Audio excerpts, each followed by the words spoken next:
வணக்கம்.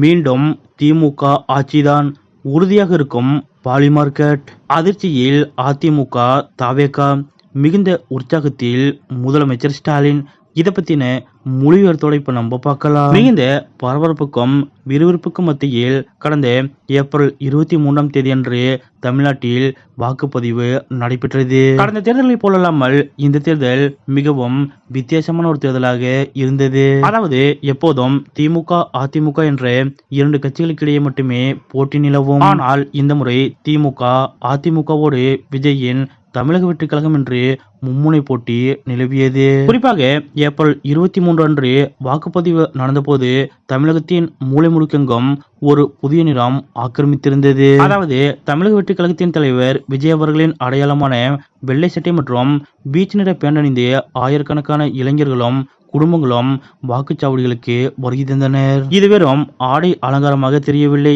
மாறாக எங்கள் வாக்கு விஜய்க்கு என்பதை உறக்க சொல்லும் ஒரு ட்ரெண்டாக பார்க்கப்பட்டது. குறிப்பாக திமுக மற்றும் அதிமுக ஆகிய பாரம்பரிய கட்சிகளின் வாக்குச்சாவடி முகவர்களே இந்த இளைஞர் படையின் வரவை கண்டு திகைத்து போயினர். இதனால் விஜய் மற்றும் அவரது ஆதரவாளர்கள் மிகுந்த நம்பிக்கையோடு வெற்றி கொண்டாட்டங்களுக்கு தயாராகி வருகின்றனர். ஆனால் மற்றொருபுறம் சர்வதேச பெட்டிங் தளமான பாலிமார்க்கெட் முற்றிலும் மாறுபட்ட சித்திரத்தை அளிக்கிறது. அதாவது இன்றைய நாள் வரை பாலிமார்க்கெட்டில் நிலவிய நிலவரமானது திமுக 75% வெற்றி வாய்ப்பை கொண்டுள்ளதாகவும் அதிமுக 17% வெற்றி வாய்ப்புடனும் தாவேகா வெறும் 9% மட்டுமே வெற்றி வாய்ப்பு இருப்பதாகவும் தகவல் வெளியாகியுள்ளது. இந்த கணிப்பு விஜய் ரசிகர்களிடையே மிகுந்த அதிருப்தியை ஏற்படுத்தியுள்ளது. அதாவது பாலிமார்க்கெட் என்பது வெறும் கருத்து கணிப்பு அல்ல, இது பணத்தை பந்தயம் கட்டும் சந்தை. இங்கே ஒரு நபர் உணர்ச்சி வசப்பட்டு வாக்களித்து பணத்தை இழக்க தயாராக மாட்டார்கள். மாறாக தனது பணத்தை இழக்க துணியாதவர்கள் தரவுகளை ஆய்வு செய்து பந்தயம் கட்டுவார்கள். தற்போது தவேக தலைவர் நடிகர் விஜயின் வருகை திராவிட கட்சிகளின் ஓட்டு வங்கியில் பெரிய ஓட்டையை ஏற்படுத்தியுள்ளதாக தெரிகிறது.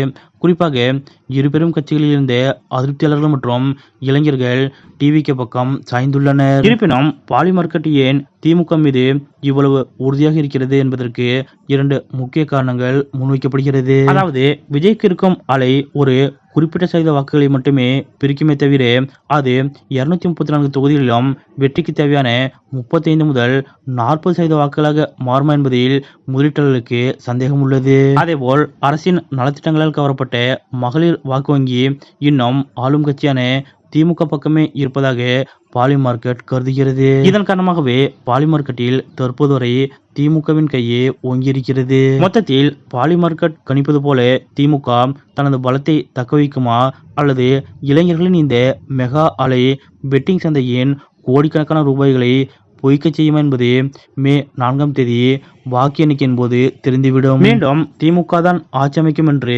பாலிமார்க்கெட் உறுதியாக இருந்து வரக்கூடிய இந்த நிகழ்வு பற்றிய உங்களுடைய கருத்துக்கள் என்ன அப்படிங்கிறத மறக்காம கமெண்ட்ல குறிப்பிடுங்க.